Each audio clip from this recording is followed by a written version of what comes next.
Sejam bem-vindos mais a um PermutaCast, com o patrocínio de Permuta Pro. Eu sou o Júnior Ortiz, eu sou arquiteto, sou corretor de imóveis e especialista em permutas imobiliárias. Eu tenho aqui comigo o Vitor. Olá, boa noite, sejam muito bem-vindos a mais um PermutaCast. É um prazer estar aqui com vocês e mais uma vez com você também, Júnior, com o apoio aí da Permuta Pro. Júnior, diz para mim o que nós vamos falar hoje e trazer de conteúdo para essa turma que nos ouve. Vitor, de bate pronto já. Como que se precifica um terreno? Como que se precifica um terreno? Um terreno vale aquilo que dá para fazer nele. Eu falo isso para todos os alunos e mentorados, que um terreno que dá para fazer uma casa, ele tem o valor de uma casa. Agora, pode ser o mesmo tamanho de terreno. Se puder fazer um prédio nele, ele vai valer muito mais. Se puder fazer um hotel 5 estrelas nele, tiver essa aptidão, essa vocação nesse terreno, ele vai valer ainda mais. Então, um terreno vale aquilo que dá para fazer nele. E quando a gente fala de valor de terreno, eu gosto de usar um termo do mercado financeiro que é o valuation, usado bastante também para avaliar o preço de empresas. O valuation ele é uma técnica de levantamento de obrigações, deveres, direitos de um determinado CNPJ, né, vamos dizer assim, ou de um determinado objeto, para que você possa determinar o valor desse item. Então, quando nós formos falar sobre valor de terreno, quanto que vale um terreno, vamos começar a trazer esse nome de valuation desse terreno. Muito bom. Vitor, eu acho que tem, então, dois tipos de valuation, ou talvez mais até, porque tem o da permuta, né? E tem o próprio valuation do terreno de mercado, né? Se a gente for fazer uma avaliação para fazer uma venda simples no dinheiro, ele é diferente, né, do que uma permuta. Quais são as principais diferenças, assim? Por que na permuta as pessoas conseguem ganhar mais? Tu pode explicar um pouquinho pro pessoal aí? Vamos lá. Então, pelo método profissional de avaliação de imóveis, existem duas metodologias principais de avaliação do valor desse imóvel. Uma delas é o método comparativo. No método comparativo, você precisa ter, como o nome já diz, bases de comparação. Então, digamos que eu esteja avaliando o valor de um apartamento ou de uma casa. Eu preciso saber os outros apartamentos ou outras casas naquela mesma região com características similares, para que eu possa ter uma amostragem do valor médio daquele imóvel naquela região. Esse é o método comparativo. Eu comparo o imóvel que eu estou avaliando com os demais imóveis. Só que para terrenos isso pode ser um pouco difícil. Por quê? Pela falta de material comparativo. Por exemplo, recentemente na empresa nós adquirimos um terreno de aproximadamente 47 mil metros dentro da cidade. É um terreno urbano com um potencial construtivo alto, agressivo, né? Então, realmente um achado. A pergunta é, quantos outros terrenos de 47 mil metros ou aproximado com esse mesmo potencial construtivo você vai encontrar? E quase não encontra, né? Isso quer dizer que qualquer valor vale para esse terreno? Não. Então, nesse momento, chega um momento na curva de avaliação do imóvel que o método comparativo se torna deficiente. Como é que a gente supra essa lacuna? Nós precisamos de um outro método, e aí existe um método involutivo. O que o método involutivo prevê? Ele prevê que você desenvolva um projeto viável dentro das características de potencial construtivo daquele imóvel, e que você estime a implantação desse empreendimento através de um cronograma físico-financeiro, e assim você consegue saber o quanto que você poderia, por exemplo, através de uma taxa mínima de atratividade do incorporador, pagar numa possível permuta. Essa permuta ela vai acontecer num tempo futuro, e esse tempo futuro pode variar aí 3, 4, 5 anos, 6 anos, dependendo do empreendimento em questão. E aí você tem o exercício final de trazer isso a valor presente. Então, assim, são as duas metodologias de avaliações. Para fazer permutas, né, na incorporação, para os amigos corretores que estão nos assistindo, principalmente, é muito importante saber trabalhar com o método involutivo. Porque a maioria dos terrenos que são nobres que são destinados para incorporação, você não vai ter base o suficiente para poder construir um valor dele pelo método comparativo. Então, para fazer o método involutivo, você acaba tendo que saber de algumas disciplinas a mais do que simplesmente fazer pesquisa na internet de outros imóveis similares e comparar preço. Você precisa ter um conhecimento de um nível de disciplinas muito mais extenso do que o método comparativo. Você mesmo, sendo arquiteto, né, Júnior, tem muitas habilidades que vão te ajudar nisso. Você pode fazer o desenho, você tem, em primeiro lugar, fazer a leitura do plano diretor, entender o potencial construtivo, e aí nós voltamos na fala inicial do podcast, onde um terreno vale aquilo que dá para fazer nele, porque isso é o potencial construtivo de um terreno, né? Às vezes tem outorga onerosa, que a gente pode aumentar esse potencial construtivo, e saber fazer disso um produto viável que seja implantável num futuro empreendimento é uma habilidade hoje muito difícil de se encontrar no mercado imobiliário, né? Você precisa entender muito de mercado, você precisa entender muito da incorporação para poder projetar um produto que seja realmente viável. Eu já vi muitos terrenos onde tem um estudo que não... É um estudo sem pé nem cabeça, e esse estudo ele simplesmente não para em pé. E aí, daqui a pouco, você muda um pouquinho o estudo, né? Não fica viável comprar o terreno. Você muda um pouquinho o estudo, diminui um pouquinho as unidades, aproveita um pouquinho melhor o terreno e voilà, nós temos um empreendimento viável, podendo pagar um preço para o dono do terreno muito melhor do que antes ele tinha, né? E o contrário também é verdade, né? Nós temos muitos, hoje, corretores despreparados, colocando preço nos imóveis de uma maneira despreparada, né? Sem informação suficiente, e acaba criando uma expectativa no mercado e no dono do terreno, que aí você pega terrenos que ficam rodando aí 2, 3, 4 anos pelo WhatsApp dos corretores e acaba ficando queimado, né? Então, eu diria que essas são as principais diferenças dos métodos de avaliação. Você tem um método de avaliação que é o comparativo, é um método mais superficial, menos técnico, e o método de comparação, o método de avaliação involutivo, onde de fato você projeta o empreendimento, traz ele a valor presente, e aí você sabe o potencial, o valor do potencial construtivo desse terreno. Bacana. Tu sabe que agora nos últimos tempos eu tive uma situação lá em Porto Alegre também, que tinha um terreno lá que ficou passando na mão de várias pessoas, assim, vários corretores, várias empresas. E no fim das contas era o produto que não tinha encaixado naquela região. Era um produto totalmente diferente, assim, do que tinha na região ali. O arquiteto se empolgou um pouquinho, fez um produto todo diferenciado, achou que aquilo ia impressionar, e no fim das contas o terreno ficou rodando e não batia os cálculos, porque aquilo meio que espantava um pouquinho os incorporadores, né? Aí quando eu peguei esse terreno lá, eu refiz os cálculos, fiz um estudo minucioso ali da região, né? Comparando os empreendimentos da região, mas fazendo a viabilidade no método involutivo. Uhum. Quando eu comparei os empreendimentos, eu vi que tinha que baixar um pouco mais o padrão, que não era aquele padrão. E aí o estudo parou de pé, fechou a conta. E o terreno foi negociado? E o terreno está em negociação. Está em negociação, tornou viável. Eu digo assim, ó, que para o profissional da intermediação que quer fazer permutas, eu quero parar de vender apartamentos e agora eu quero fazer negócios maiores, quero vender permutas. Ele tem que começar, não pode mais pensar como intermediador, ele precisa pensar como um incorporador. Por quê?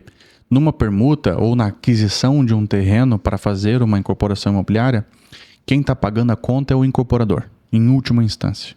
Claro que o dono do terreno, o permutante, ele está aportando o próprio imóvel como investimento nesse negócio. Porém, quem está pagando a conta final é o incorporador.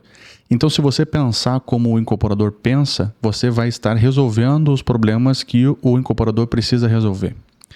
E o incorporador, apesar de ele estar envolvido num produto que tem arquitetura, que tem design de interiores, que é mercado e tudo mais, em última instância, ele é um gestor de uma empresa e essa empresa precisa dar lucro.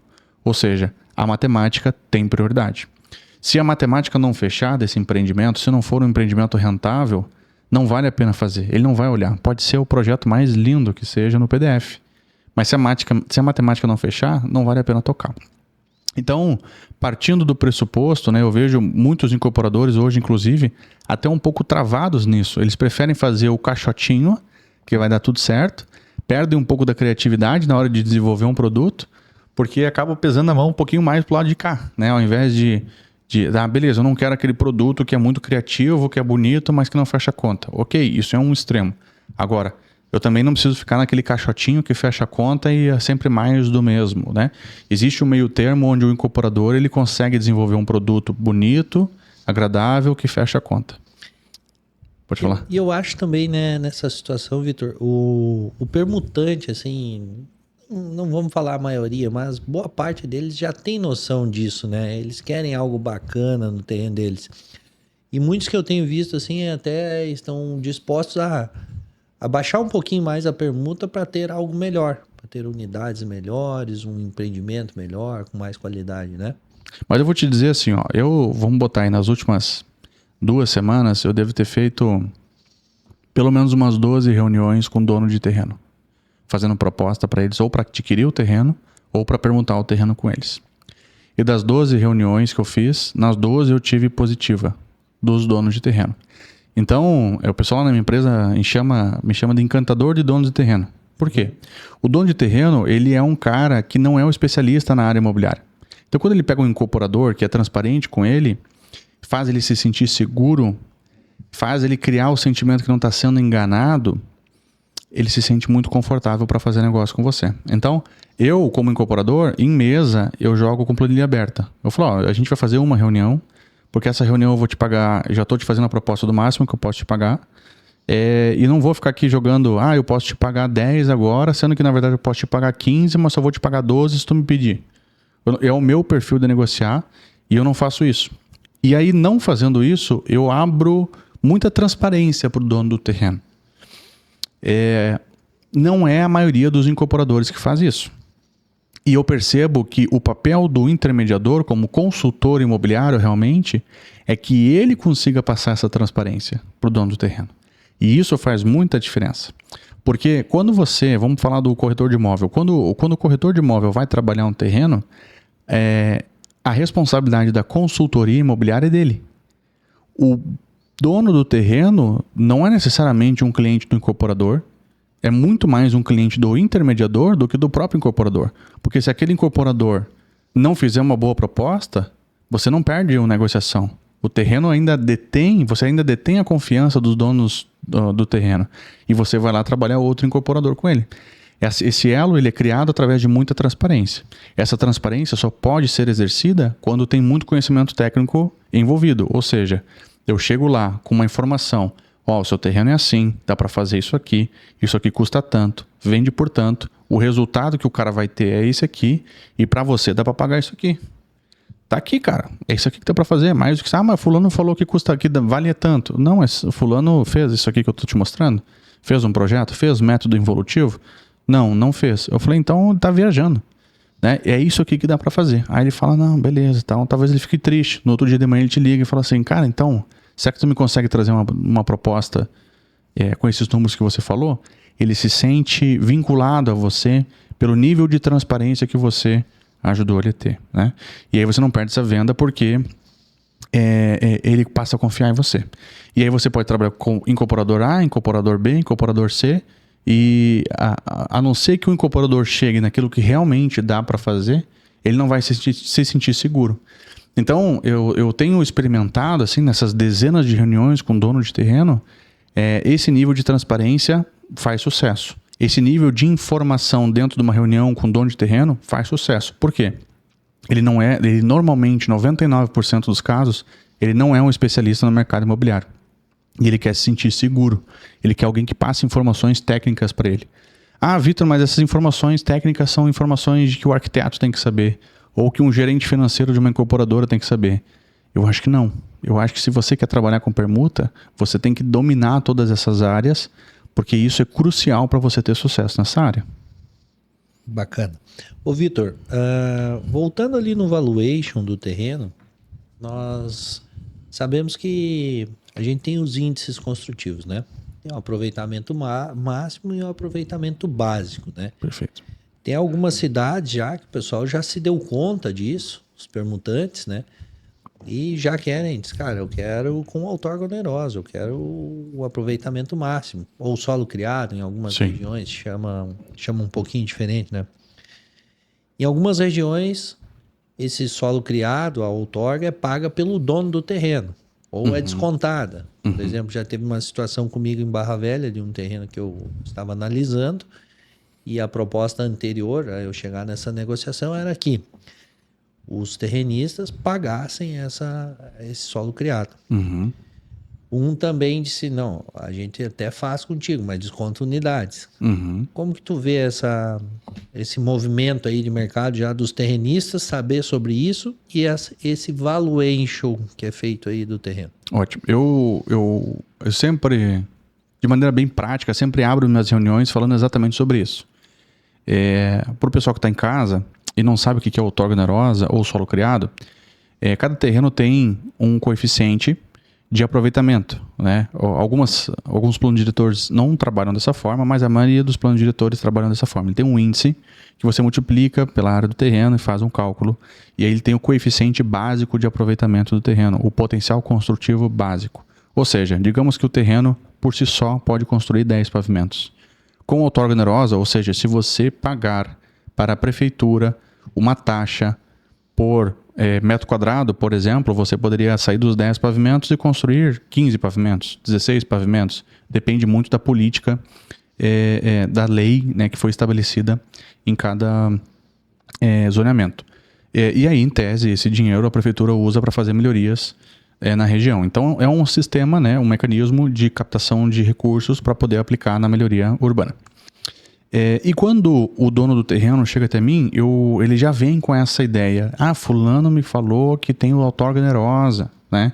E o percentual de permuta que eu quero é sobre a outorga onerosa, ou sobre o solo criado, ou sim ou não, né?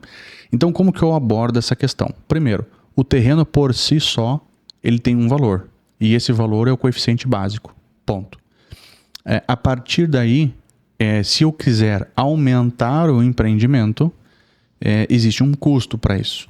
Quem paga esse custo, normalmente, é quem desfruta do que esse empreendimento vai trazer a mais de lucro ou receita, enfim, né?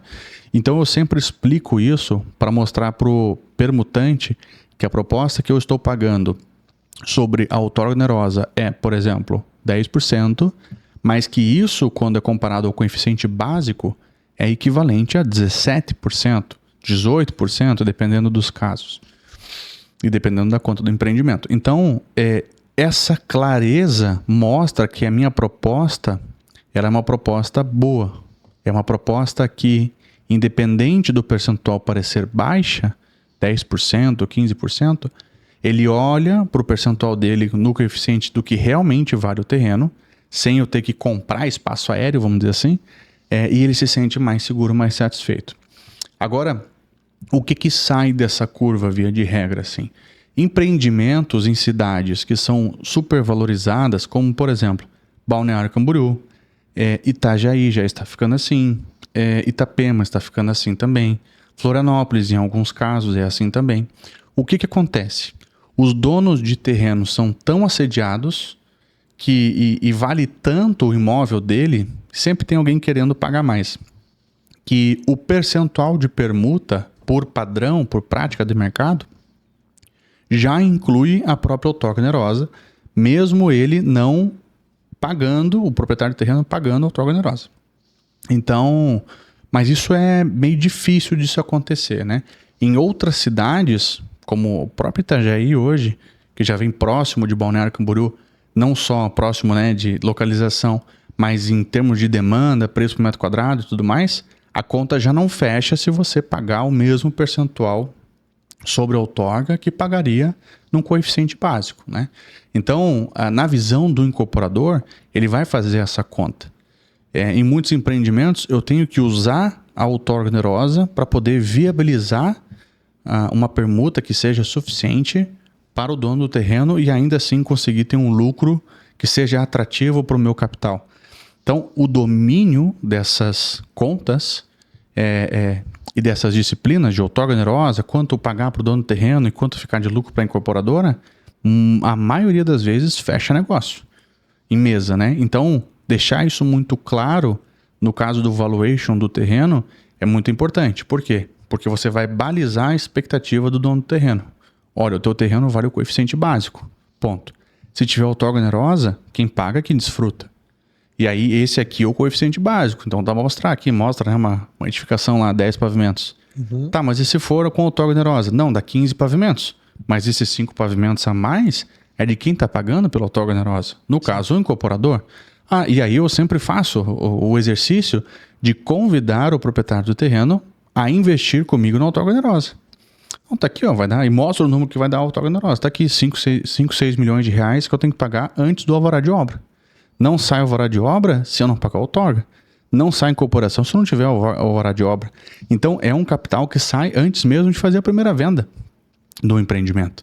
E aí eu convido o dono do terreno. E aí 99% dos casos a resposta é não tem interesse em investir. Muito bom.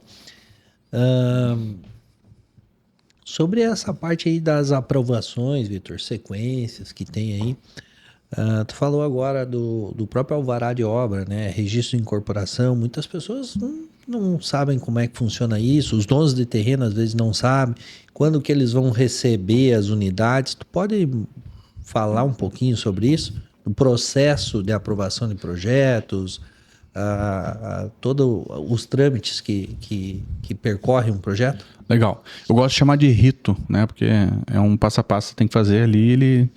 Primeiro que cada município tem um rito específico, tá?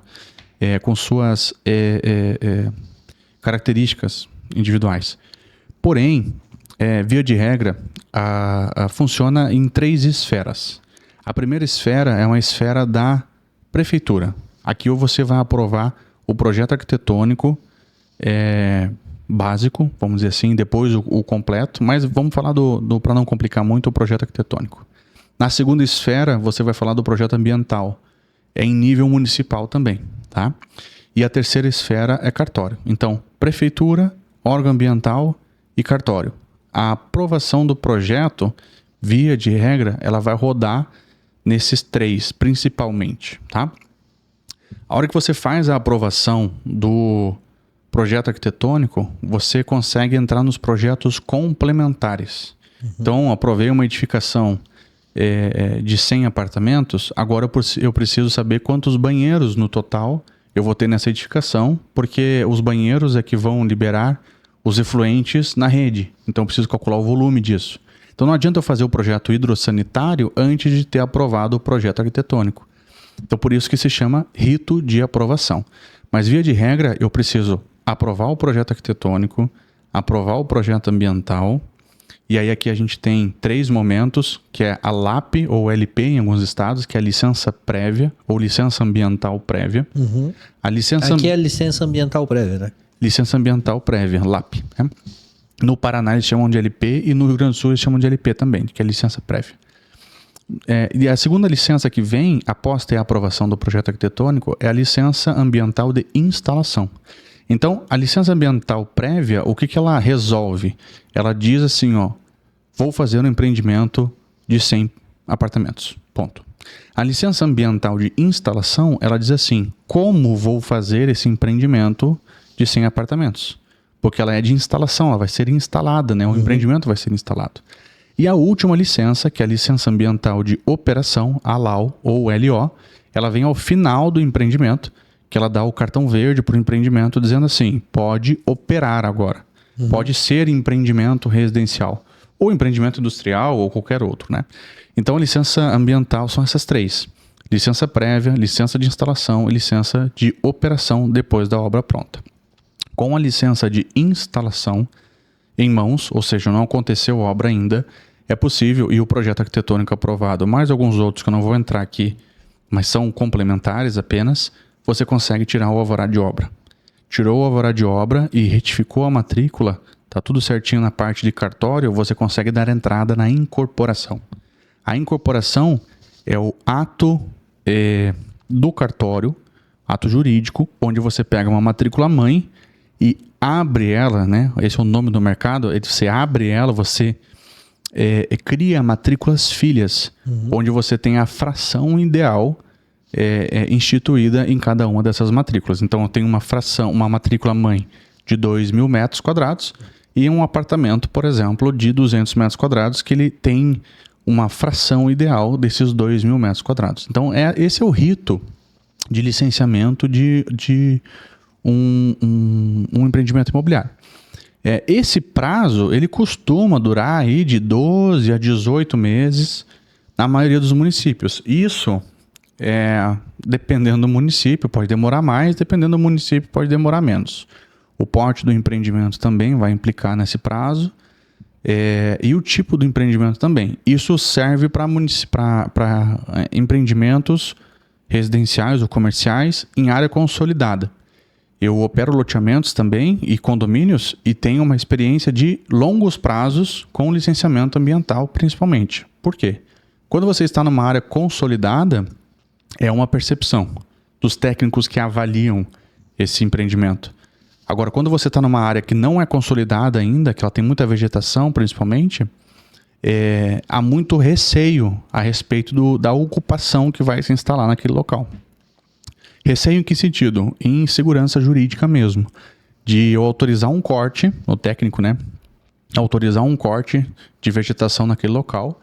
E aí, depois de amanhã, veio o Ministério Público dizendo que eu não podia ter autorizado esse corte. E aí eu tenho que responder um processo, enfim. Vai todo mundo pro saco, né? Sim. Então, costumam ser processos mais morosos. Os condomínios horizontais, os loteamentos, né? Costumam ser processos de licenciamento mais morosos por ser delicada essa questão de mexer com água ambiental. E eu gostaria de ressaltar aqui também, Júnior, que é uma informação bem importante, a partir de qual momento que a gente sai do status de ideia de empreendimento para virar empreendimento de fato. É a licença ambiental prévia. Ela é o principal portal que nos dá o ok para poder fazer a aprovação, a continuação desse empreendimento. Então eu saio do status de terreno com ideia e viro empreendimento nesse ponto da licença prévia. Ali que eu tenho o ok para poder fazer. Então, na posição do incorporador, muda completamente o risco do incorporador quando a licença prévia ela é emitida. Muito bom. Sabe que em alguns empreendimentos, alguns estudos que eu tenho feito, eu tenho tomado esse cuidado, que são terrenos, apesar de estarem em áreas consolidadas, áreas urbanas, são áreas grandes. E eu tenho tomado cuidado de fazer uma análise ambiental antes, um estudo ambiental antes, né? Acho que qualquer pessoa que se preze um pouquinho, que queira fazer um bom negócio, que queira levar para um incorporador, um terreno que a gente veja que tem um pouquinho de vegetação a mais, algo assim, tem que fazer um estudo, né? Como que tu vê isso nos teus projetos que tu tem feito? Se tu faz em todos, qual que é o procedimento que tu segue? Eu avalio alguns pontos para identificar se... Eu não sou um especialista ambiental, né? Mas já tenho uma certa experiência devido ao volume do negócio que já tratei. Então, hoje, em base da minha experiência, eu acabo determinando alguns negócios nos quais a gente precisa da ajuda de um profissional externo, especialista ou não. Mas via de regra, assim, qual que é o meu termômetro, né? Terreno tem vegetação? O que é ter vegetação? Grama já é vegetação. Mas grama, por exemplo, é uma vegetação baixa, é uma vegetação que você pode retirar ela com tranquilidade, tá? Para colocar concreto, por exemplo. Começou a ter árvores, que seja uma árvore. Eu tenho um empreendimento que ele tem uma árvore no terreno. Nós estamos licenciando um empreendimento em cima desse terreno. É necessário fazer inventário florestal dessa uma árvore. Uhum. É preciso fazer, né? Então, o inventário florestal é o instrumento que vai te dizer se aquela espécie que está ali, aquela quantidade de árvores que estão ali também, se ela pode ser retirada, em que quantidade, ou transportada, enfim. E quais são as compensações que você vai ter que fazer para poder prover o corte dessa vegetação. Então, via de regra é assim. Não tem árvores, eu fico mais tranquilo. Tem árvores, eu já fico... Preciso analisar isso com mais calma, tá? Para quem não tem experiência em avaliar vegetações, eu digo, se tem árvores, já converse com um especialista. Hoje, em função do volume de negócios que eu já analisei, de terrenos que eu já analisei, de estudos ambientais que eu já contratei, que já participei e que participo, eu avalio o porte dessa vegetação. Se for porte médio, E se não for tão densa, eu me sinto mais seguro. Se for, o que isso quer dizer, Vitor? Árvores de copas assim de 2 metros, por exemplo, 3 metros. Isso é considerado um estágio médio. Não vou falar como especialista aqui, tá? Mas via de regra é isso. Passou disso e tu vê que as vegetações são muito próximas uma da outra, que você não consegue enxergar lá no fundo, já começa a ficar bem sensível isso. Principalmente se a área é urbana antes de 2006, do ano de 2006 ou depois do ano de 2006. Porque isso tem mudanças, tá? Então, o meu termômetro para isso são as vegetações. Curso d'água. Curso d'água, ele é também uma restrição ambiental, né? Restrição de ocupação. Então, água, vegetação e relevo são os 3 principais restrições de um terreno, restrições ambientais. E aí eu vejo, se o terreno é plano, não tem vegetação e não tem água passando no terreno nem perto dele, é um sinal verde para mim. Uhum. Se tem água passando e ela parece ser sinuosa, ou seja, serpenteada, né, com um aspecto natural de erosão, ela já acende um sinal vermelho para mim. Se ela é água com caminho reto, porque a água não desce reta, né? Então, se você for pensar, a água descendo um morro, ela vai descer por onde ela consegue passar. Então, ela vai criando um movimento natural, né? Agora, eu tenho um curso d'água aqui que ele é reto, né? Daqui até 50 metros lá na frente ele é reto. Então, ele não é natural, ele é artificial, né? Ele foi feito daquela forma. A água que pode correr por ele até pode ser de uma nascente natural, né? Porém, o canal dele é um canal artificial. Então, em canais artificiais, mesmo com água natural, eu preciso de laudo hidrogeológico. Eu hoje não me sinto seguro para tomar decisões a respeito desse tipo de água, né? E relevo. E relevo a gente fala de inclinações superiores a 30%, né? O que é essa inclinação a 30%? A cada 1 metro, o terreno subir 30 centímetros. Então, você imagine, né? Você está aqui em 10 metros de distância, o terreno subiu 3 metros. É bem inclinado, né? Então, você tem que saber se você consegue atuar fazendo corte e aterro nesse imóvel.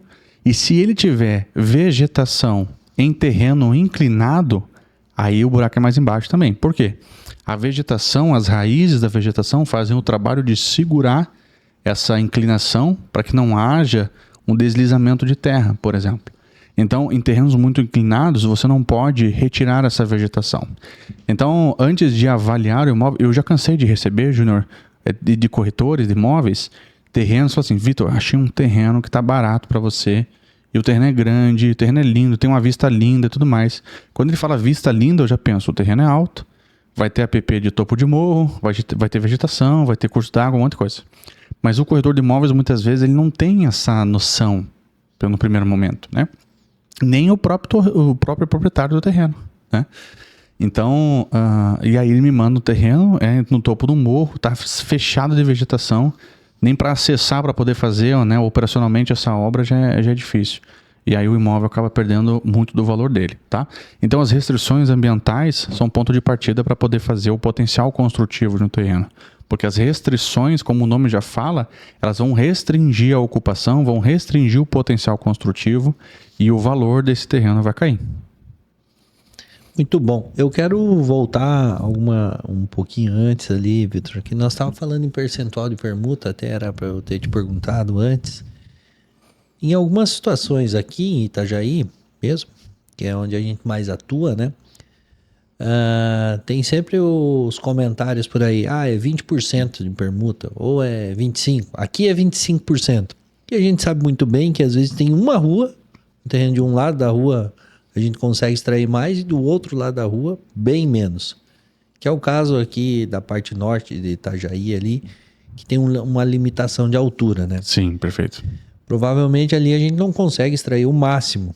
E alguns terrenistas ali, os corretores vêm e falam pro terrenista, olha, é 20%, essa região aí é 20%, ou 18%. Fala um pouquinho para nós aí sobre esses percentuais de permuta aí, como eles mudam dependendo pode estar na mesma região ou mudam de região para região? Legal. Primeiro, eu acho que é importante dizer que o que vale nessa questão de flutuação não é o que flutua, não é o percentual de permuta. O que flutua é o lucro que o incorporador quer ter no final dessa operação. Então, na verdade, o que importa não é o percentual de permuta. O que importa é o quanto que está sendo pago pelo terreno. Ponto. Uhum. Porque 20% de 100 é uma coisa, 20% de 110 é outra. 18% de 110 ou 20% de 100, você já começa a fazer conta. Então depende muito do que vai ser desenvolvido e tudo mais. Eu sempre digo, o percentual de permuta não importa. O que importa é o quanto que está sendo realmente pago pelo terreno. Agora, o que flutua não é o percentual de permuta. O que flutua é o lucro que o incorporador vai ter. E como que isso é calculado? Cada incorporador tem uma TMA, uma taxa mínima de atratividade. Ou seja, eu acordo de manhã e saio para fazer negócio por quanto? Quanto que eu quero de lucro líquido numa operação específica? E eu tenho essa taxa, fulano tem outra taxa, você tem uma taxa, esse ciclano tem uma taxa. Tem gente que é mais exigente, tem gente que é menos exigente. Tem gente que toma mais risco, tem gente que toma menos risco. O que eu digo tomar mais risco? Ele acaba trabalhando por taxas menores. Então, por 15%, 20% ele vai fazer projeto. E aí, se acontece alguma coisa no meio do caminho, ele acaba ficando com pouco ou sem nenhum lucro ou até mesmo deficitário. Isso é trabalhar com risco maior. Então, quem tem 30% de margem, por exemplo, pode dar uma dor de barriga no caminho, mas ele tem margem para poder resolver. Como uma pandemia, por exemplo, que tirou muita margem e até mesmo quebrou muitos incorporadores. Então, na verdade, o que vai determinar o percentual de permuta é o lucro líquido do incorporador. Se ele chegou lá no lucro líquido dele, por exemplo, que ele tem um target lá de 30% de lucro líquido, e aí o percentual de permuta que ele consegue pagar talvez seja 22% numa região onde os incorporadores paguem 20%, né? Mas se ele chegou no TMA dele, que é o 30%, ele vai tentar fechar no 20%, provavelmente, para ficar lá com uns 2% de lucro a mais, mas ele pode chegar até os 22%, porque o importante é você avaliar o quanto de lucro o incorporador está tendo. Por isso que eu bato muito na questão do intermediador saber fazer um método involutivo. Porque assim ele vai saber quanto realmente o incorporador está ganhando e quanto que ele pode pagar para o dono do terreno. E aí a negociação fica mais equilibrada. E fica saudável também, né, Vitor? Para todo mundo. Fica saudável, porque daí você consegue fazer cada parte chegar ao seu desejo numa negociação. A negociação ela é isso, né? O que eu estou disposto a fazer, até onde eu estou disposto a abrir mão. E a outra parte também. Se a gente chegar num meio termo, a gente consegue encaixar um negócio. Negociação é isso, né? Nada serve levar ao extremo uma permuta lá que o cara não vai conseguir entregar depois, que não seja nem atrativo para ele continuar uma obra, né? Exato. E aí, às vezes também o incorporador foi tão esmagado pelo dono de terreno que ele fica até desgostoso para fazer isso. Aí acaba economizando em obra, reduz padrão, né? Não dá bola muito pro empreendimento assim, tá? Agora, existe sim terrenos que você atravessa a rua e na mesma região, o mesmo zoneamento, mas ele simplesmente não tem o mesmo potencial construtivo. E isso acontece por N motivos, né? Então nós temos aqui na cidade de Itajaí, por exemplo, que de uma rua para o lado direito da rua, você tem uma altura máxima de 105 metros. Para o lado esquerdo dessa rua, você tem uma altura máxima de 55 metros. Mas o índice de potencial construtivo do coeficiente de aproveitamento é o mesmo para os dois, né? Só que as restrições de ocupação são diferentes.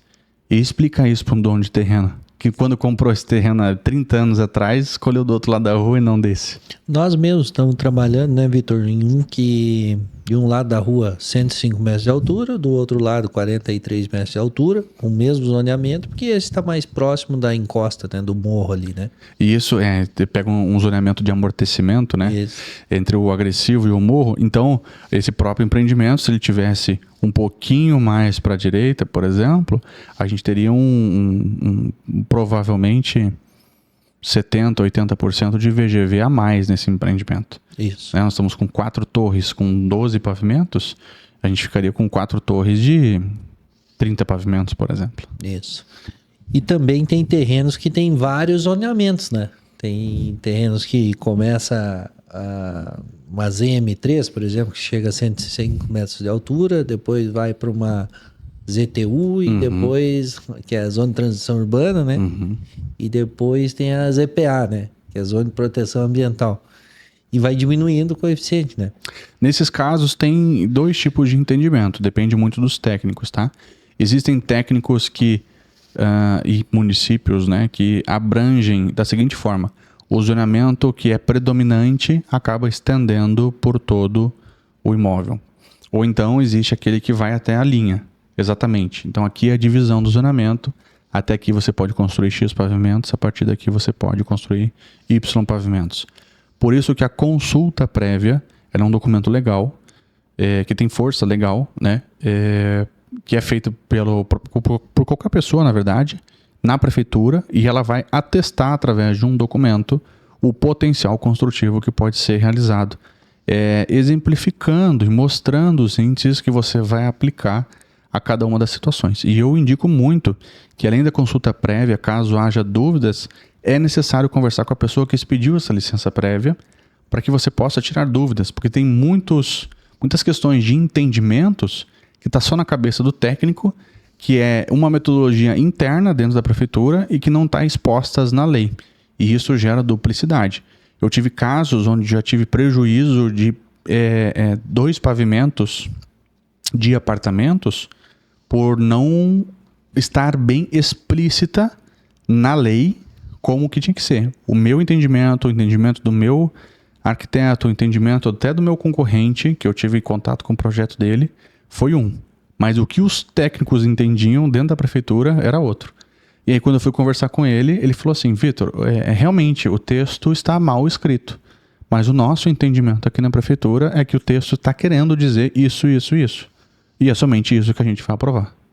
E aí eu morri com 2 pavimentos tipo no empreendimento. Eu participei de algumas reuniões nesse sentido agora. Eu só vou trazer o assunto ali da consulta, né, de viabilidade. Não é aquela que tu baixa lá no recadastramento imobiliário, no site de cadastramento imobiliário lá, né? Essa. Não é aquela. Essa aí. Essa aí? Essa então aí. tá.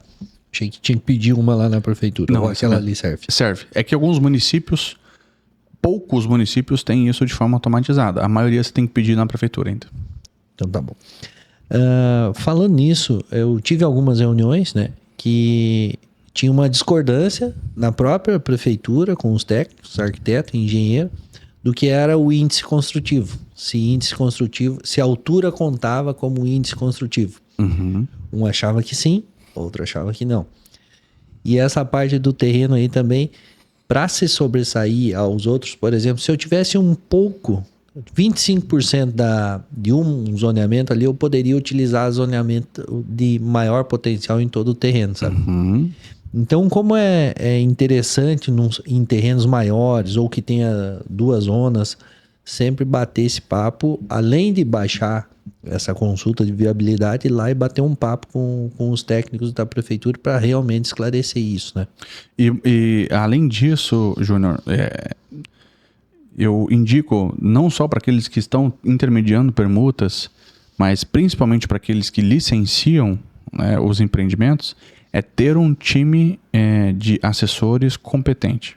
Então, eu tenho, por exemplo, um advogado especialista na área ambiental, que claro que eu não tenho demanda para ele 100% do tempo, por isso que ele é um assessor, né, um consultor da minha empresa.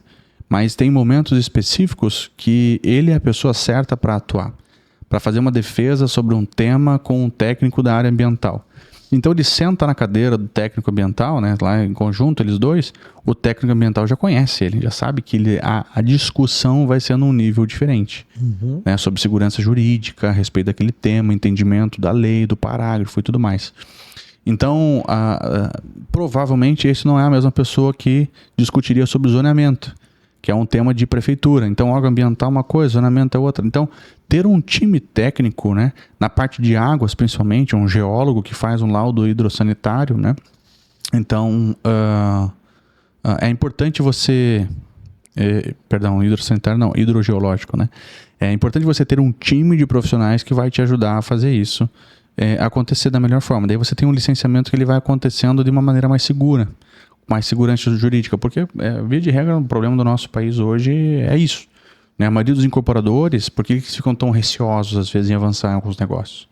Pela segurança jurídica, né? Saber, vou investir dinheiro aqui, realmente, será que isso vai voltar para mim?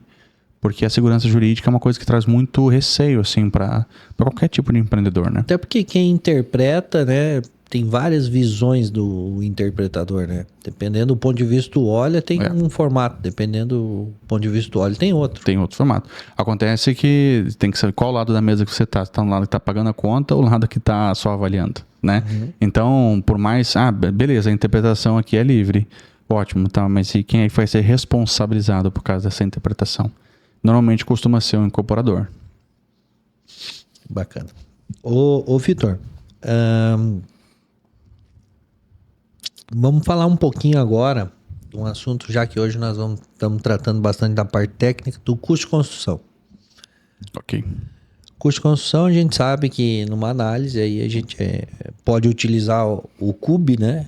Que é o custo unitário básico, que é a nível nacional, e cada um dos estados aí tem o seu CUB, e às vezes tem da região, né? Uhum. Eu sei que tu já pegou estado que não tem CUB, né? Já. Também fiz um estudo lá e fiquei impressionado por não ter CUB. E aí as construtoras têm o próprio CUB, né?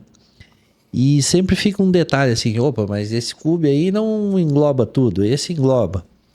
Como que tu utiliza lá nos teus estudos a questão do CUB? Explica um pouquinho mais sobre o CUB. Eu também quero trazer algumas visões do CUB aqui, que poucas pessoas sabem realmente o que se compõe o CUB, né? Legal. Eu acho que o primeiro ponto é a gente saber o que é o CUB e como que ele é formado. O CUB, ele foi desenvolvido da seguinte forma. Existe o padrão R8, o padrão R, vou pegar o residencial, tá? E o R16. O que é o R8? O R1. E o R1 também. O que é o R1? O R1 é residencial, 1 pavimento. E aí você tem o residencial 8 pavimentos e o residencial 16 pavimentos. Isso. Então são 3. E aí são divididos em mais 3 categorias, que é o baixo padrão, o médio padrão e o alto padrão. Então, só na área residencial, você tem 9 CUBs. E aí o pessoal vem com o CUB médio, né? Qual que é o CUB médio? Santa Catarina se usa muito isso do CUB médio. Porque todos os corretores aí, o pessoal posta, né? CUB do mês. Isso. 2.800 e poucos lá. Esse é o CUB médio, né? Esse é o CUB médio. Mas ele não é necessariamente o CUB de obra alguma, né? Ele é uma média dos CUBs, de uma maneira geral. Então, na tabela técnica do CUB, você vai encontrar, para a área residencial, 9 CUBs diferentes, divididos entre 1 pavimento, 8 pavimentos, 16 pavimentos, padrão baixo, médio e alto. O que é importante dizer? Que esse projeto fictício ele foi desenvolvido a nível executivo, tanto de 1 pavimento, com 8 pavimentos e 16 pavimentos, e ele é orçado, os principais itens da curva A dele. Para quem não sabe, curva A é uma curva que seleciona todos os itens de um orçamento que eles juntos vão somar aí 80%, 70%, 80%, depende do parâmetro de cada empresa, dos custos de uma obra. Então, Os que mais impactam no fim das contas. Os que mais impactam. Então não adianta eu controlar muito o custo do que eu estou pagando no prego, quando na verdade o importante é eu controlar o custo da mão de obra, as aberturas, do concreto e por aí vai. Porque isso realmente vai impactar numa previsão orçamentária mais assertiva, né? Então, esses custos, eles são constantemente revisados, ou seja, mensalmente revisados, e eles são atualizados dentro desse projeto padrão, e esse projeto padrão pode ser verificado na cartilha do CUB que cada estado tem. E aí é importante que a gente se atente para aquilo que esse projeto padrão contempla e para aquilo que esse projeto padrão não contempla. Então, por exemplo, esse projeto padrão, ele não determina qual que é o tipo de solo que ele está sendo aplicado. E isso impacta no tipo de fundação que é necessário para esse empreendimento.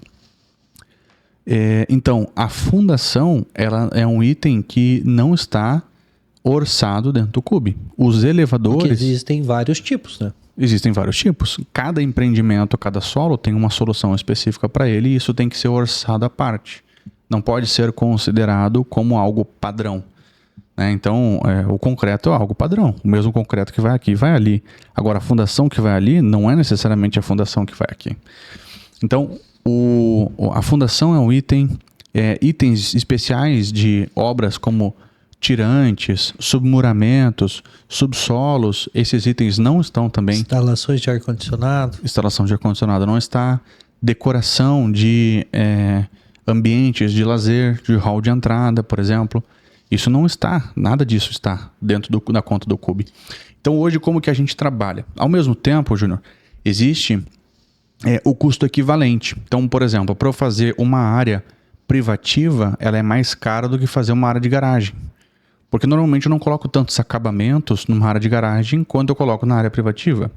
Normalmente eu não tenho tantos pontos de luz por metro quadrado quanto eu tenho numa área privativa, onde eu preciso de mais tomadas, por exemplo. E aí, consequentemente, eu acabo tendo um custo equivalente por tipo de pavimento que é aplicado no empreendimento. Como que a gente aplica o orçamento paramétrico? Tudo isso se chama orçamento paramétrico, tá? A gente aplica por tipo de pavimento, ou seja, terra é uma coisa, garagem é outra, tipo é outra, lazer é outra, ático é outra. Então, a gente, por tipo de pavimento, a gente aplica um percentual específico do CUB médio daquele produto. Né? Então, né, do CUB daquele produto, não do CUB médio. Né? Então, se eu estou aplicando um produto médio padrão de 16 pavimentos ou mais, eu uso o R16, CUB R16, e para aquele produto eu coloco esses custos a mais. Sistemas especiais, que eu chamo fundação, elevador e tudo mais, e decoração. Então, hoje, para fazer um orçamento paramétrico, eu preciso levar em conta pelo menos todos esses itens. Um segundo nível de orçamento é o orçamento executivo, onde a gente saiu, aí é um momento muito mais avançado de projeto. É pré-execução, né? Então o orçamento executivo tem um detalhamento de exatamente como que vai ser feito os sistemas dessa edificação. E aí eu orço cano por cano, né? Janela por janela, cadeira por cadeira, e aí que nesse momento a gente tem um orçamento muito mais preciso. Mas daí já passou a parte da negociação, do terreno, tudo isso, né? Já passou, e a gente usa então, né, para poder fazer essas partes de negociação, a gente usa o orçamento paramétrico. Muito bom. Sabe que uma vez eu me detive a olhar direitinho lá, cada item que tem dentro do CUB, lá no R1A, no R1N, que é o normal, né? R1B, que é o baixo. E tem diferenças assim, por exemplo, na lavanderia é só a massa corrida, só a massa fina. Sim. No teto. Não tem nada de mais elaborado. Na sala, por exemplo, é um porcelanato de tanto. Nem é porcelanato, cerâmica, né, de 80 por 80. Então tem muitas coisas no CUB que muda mesmo. Imagina a gente fazendo a viabilidade de um empreendimento de baixo padrão e um de alto padrão e utilizando o mesmo CUB. Não funciona. O CUB normal. Exatamente. Não funciona, a conta não para de pé, né? Não para, porque quem vai sentir principalmente isso é o preço de venda dessas unidades, que não vai conseguir pagar essa conta. Isso. Por isso o trabalho é tão importante ali no início, na negociação do terreno. E, inclusive, para negociar o terreno, isso tudo tem que estar bem nivelado. Tem que estar bem nivelado, tanto essa parte de custo direto, quanto a parte de custos indiretos, ou as despesas também. Então, por exemplo, impostos. Os impostos, eles não são custo do empreendimento. Ele é uma despesa, porque ele é uma redução da receita. Então, tem uma diferença disso, entre o que eu deixo de receber para aquilo que eu tenho que realmente pagar. Os impostos, a comissão de vendas, os custos de marketing, tudo isso tem que ser levado em consideração para eu construir, né, uma DRE, um demonstrativo de resultado do exercício desse empreendimento. Então, do início ao fim do empreendimento, quanto de receita, quanto de custo, quanto de imposto, quanto de gestão, né, quanto de outorga onerosa, tudo isso vai numa conta para que eu tenha lá na última linha a TMA, o resultado de lucro líquido que o incorporador está procurando. E tem muita coisa, né, Vitor? Por exemplo, hoje mesmo, quando a gente estava vindo para cá, a gente estava conversando sobre o marketing, né? Quantas empresas... Porque o marketing é uma diferença absurda, né? Algumas têm um standzinho pequeno de vendas lá e chamam o pessoal e põem uma barraquinha e vai fazer. E algumas fazem altos coquetéis, altas festas, altos lançamentos, né? Sim. Isso dá uma diferença impressionante aí. Eu já olhei estudos, assim, que tem 0,5 de marketing, mas já vi estudos assim que eu acho que tinha 5% de marketing, né? Sim. Como é que tu vê essa situação aí E o que tu enxerga aí nos negócios que tu tá fazendo aí? O que é mais normal tu fazer nos teus negócios também, até para trazer uma noção pro pessoal. Tá. Primeira coisa assim, ó, o marketing tem alguns elementos que são realmente muito custosos. A central de vendas de um decorado, por exemplo, ou campanha de vendas onde você vai dar carros, por exemplo, são itens que vão levar o teu marketing de um nível de 200 mil de investimento de marketing de um empreendimento para 1 milhão, 1,5 milhão, aí depende muito do que você realmente vai fazer. Mas via de regra, para empreendimentos que se vendem bem na planta, para regiões que vendem bem, vamos falar assim, ó, a curva ela continua linear, eu gastar 1% de marketing, quando eu estou falando de empreendimentos até 300 milhões de reais, 200, 300 milhões de reais de VGV, para gastar 1% de marketing do VGV, tá? Passou desse número, a gente vai começar a ter uma distorção a nível exponencial desse número, porque já não tem mais o que gastar de marketing. Via de regra, você vai gastar o quê? Com uma maquete, com folder, com o teu time de marketing, com tráfego pago. Então você vai gastando com isso aí, tá beleza. Começa a chegar lá um teto de 200, 300 mil, esse número não tem muito mais o que você fazer com ele, caso não vá fazer uma campanha de marketing, ou um decorado, ou uma central de vendas. Esses aqui são itens Quero fazer um decorado, quero ter uma maquete, quero dar mais uma premiação. A parte. A maquete eu até coloco junto nesses 200, 300 mil, tá? Pegar um empreendimento aí de 100 apartamentos, essa maquete vai te custar 60 mil, 70 mil, se for um bom maqueteiro, tá? Maqueteiro, não marqueteiro. Que trabalham juntos. Trabalham juntos, inclusive. O marqueteiro fala com o maqueteiro. Vocês têm o mesmo propósito. Então, chega um momento assim, beleza, eu separei aqui 700 mil reais para marketing. E o meu empreendimento tem 300 milhões de reais. Aí eu começo, pela experiência, eu comecei a pegar assim, será que esse valor de marketing aqui é o suficiente para vender esse VGV? Então, 300 mil de marketing é muito dinheiro, cara, para você investir em marketing. Você realmente tem que ter um empreendimento de 70, 80 milhões, 100 milhões de reais para você investir isso em marketing. Agora, tem um empreendimento de 200, 300, 400 milhões de VGV, esteja preparado para investir aí 1 milhão, 1,5 milhão, 2 milhões de reais em marketing. Isso depende muito da praça. Em praças que não são tão aquecidas, não são tão preparadas, normalmente você precisa mostrar mais para poder atrair mais.